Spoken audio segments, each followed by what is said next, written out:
two choices when you come into Epcot, especially if you're around Crush 201. It's not a far walk into Yeah, Epcot. that's the tram.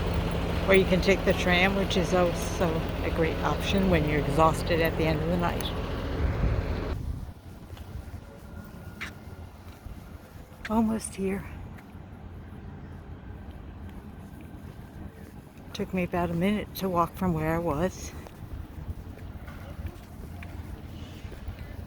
Not bad at all. So when you get into Epcot, you can take the monorail either to get over to Magic Kingdom or to stop on the 4 monorail resorts, which if you've never been here, I do highly suggest that.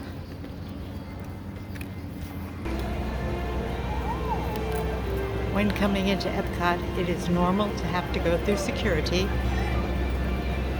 You may be screened, you're going to go through this security, and then they may pull you aside where you'll have to empty out everything for them to check bags, etc.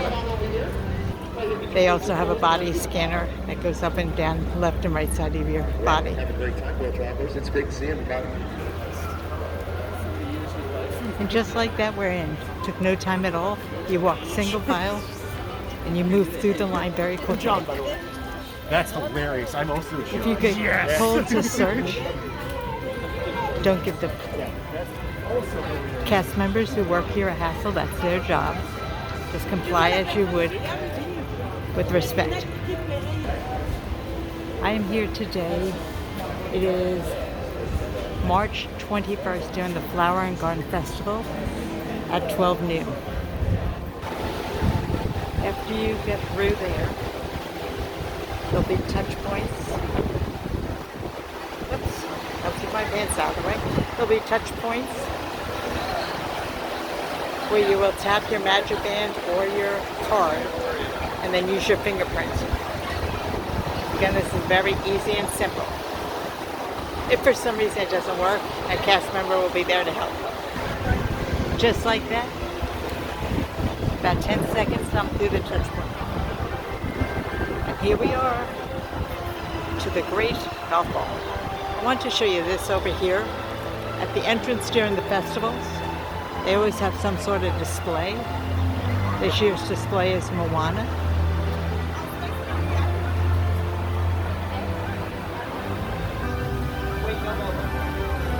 So as you come in, right before you head out to the ball, you have several options of photo spots.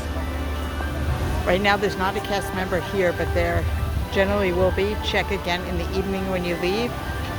Here, right here, directly across from the Epcot Ball, that is a full 360 picture, always fun to do. You can even do it as a single. On the left and right side of the entrance, there's a cast member. This cast member was amazing. As you're walking underneath the ball, you can see, oddly enough, the standby wait time is 5 minutes to ride Spaceship Earth.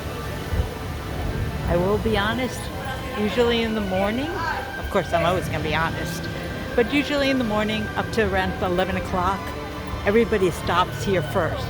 So the wait time, it seems too unreasonable or too uncomfortable, meaning 30 or 45 minutes. Go ahead and skip that and catch it on the way out. You'll get through much faster. And it is a sit-down dark ride, so also give you a little bit of comfort after a long day of walking. So this little stand right here is always here, never a line. I'm going to go over here to the right. Now just so you know too, if you've never been here, it's very easy to get around. Just look at the signs. I am going to try to post a map right here. We'll see, since I'm relatively new to this. But I will try, friends, I will try. So when you come in past the Epcot Ball, it splits to the right and the left. You're still in the lower part of the park before you enter World Showcase, which is all the countries. But one thing that Epcot has done lately is a lot of the food booths are also in the lower part. So you don't have to wait till you go up to the World Showcase before you eat.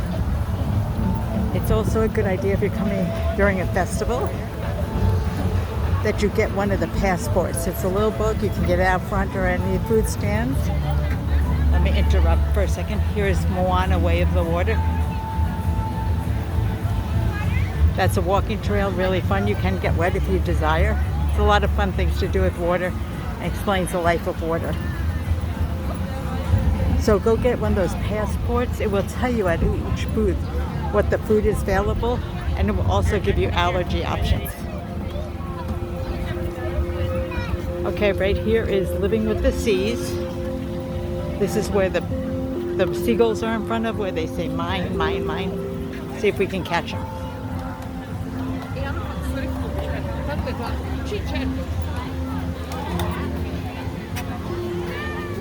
Oh, I guess they're camera shy. They were just performing and they stopped.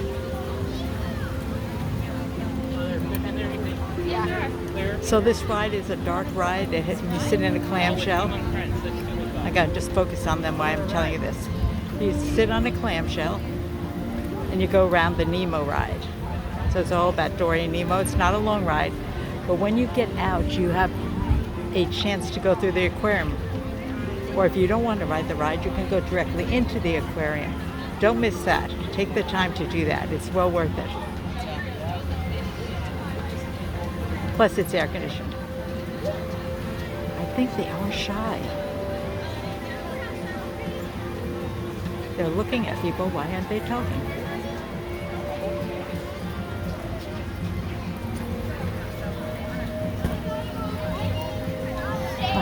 It's almost like they know I'm filming them. I'm sure they're probably like on a timer or such. There they go.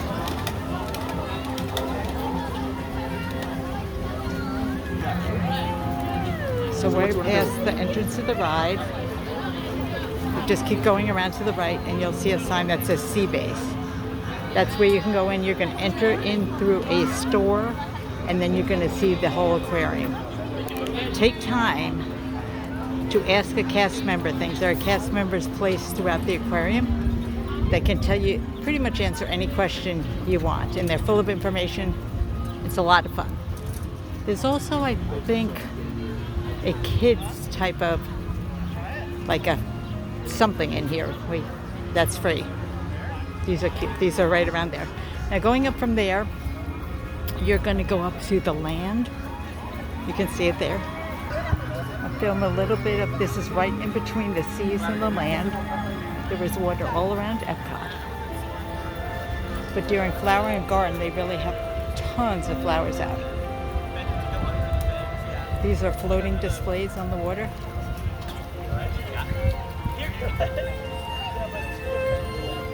But so beautiful. Take the time to enjoy. Another thing I would suggest is if you're here with family, you probably can't do everything in Disney World. You may get through it in Epcot. There will be a long wait line at times for the rides. Is it worth it to spend the extra money? If you're only coming once in your life, now the extra money is to get, here's the land. The extra money is to get on a ride quicker. I know it's quite expensive, but I would say if it's your first time here, if you want to opt to stay in a Disney resort, do so. But personally, I think that's a once in a lifetime thing. The resorts are very expensive. Try to go to a partner resort. You'll still have transportation that you can get to the parks for free. Down by Disney Springs is a great area because you can actually walk to Disney Springs. So here we're going into the land.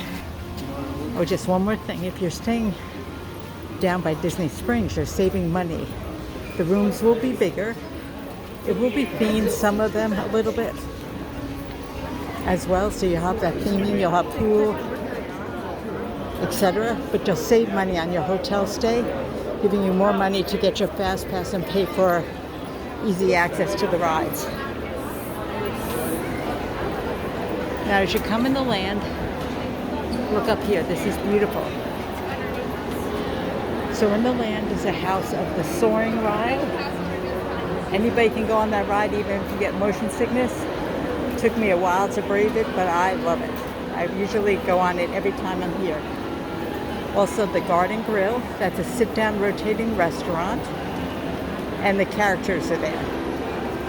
Down here is more of a cafeteria style, don't need any reservations. You get your food right in there, and then you come out here to sit down. Also in this location is Living with the Land. I suggest that. Right now it's a 10-minute standby. And there's also a show, Awesome Planet. This is another place to get some education or catch a cat nap in the AC. As you come out of the land, it breaks into right or left. You can take either side out. I've never read this, so personally I want to read this.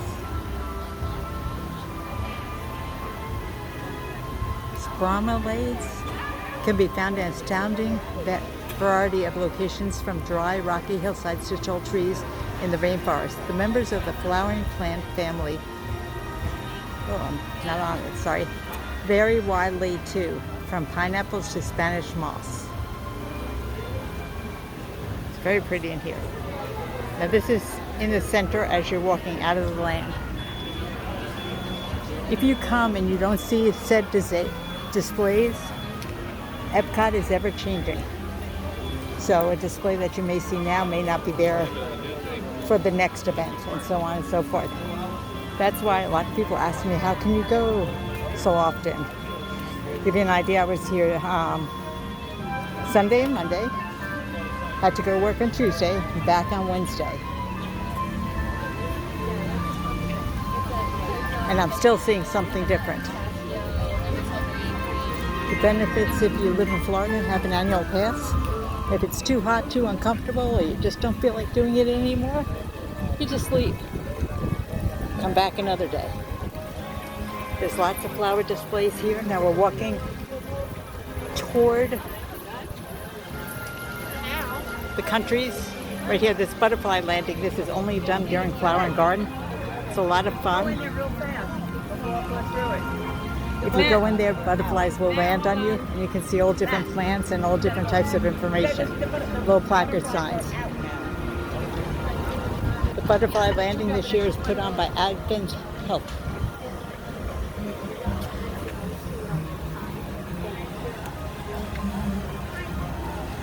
So I'm just keeping my camera rolling for a moment. This is one of my favorite popcorn stands in Epcot. Right here, they have just the regular butter popcorn here, and you can buy a popcorn bucket, which actually is a good investment, because after you purchase the bucket, anywhere from $20 to $30, depending on which bucket you get and what's available, you can get refills for just $2. This is Figment, Journey to Imagination right here. Yeah, she was at least had a good ending. Any of those endings? Now, right here where you say Dixie and Pixar, I believe there's still a Chase credit card, Disney Chase credit card. Special. Like, so what they normally would have, maybe a character you could meet or something like that. And in order to get in, you have to have a Disney credit card. However, I've gone in with my friends, forgot my card, and it can be just one person in the group. Right there, that waterfall is so much fun. And the live waters is right behind the waterfall. You see water jumping up occasionally. And there's it on the left. Above me is the monorail.